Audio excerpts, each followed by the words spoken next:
সৌমিতা হালদার। আপনার এজ? 56। ওকে। আপনার কি কষ্ট হচ্ছে?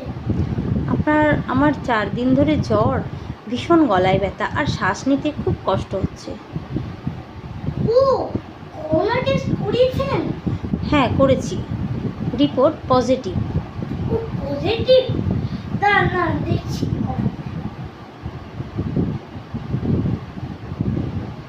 হ্যালো, আমি ডক্টর সৌরভী হালদার বলছি।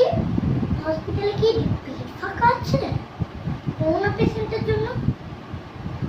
না নেই, ঠিক আছে। না ভয় পাবেন না, আমি দেখছি। হ্যালো, বলছি আমি ডক্টর সৌরভী হালদার বলছি। বলছি বেড ফাঁকা হবে হসপিটালে করোনা পেশেন্টের জন্য? না হবে না। না আওয়াজ করবেন না, ভাঙচুর করবেন না, আমরা চেষ্টা করছি।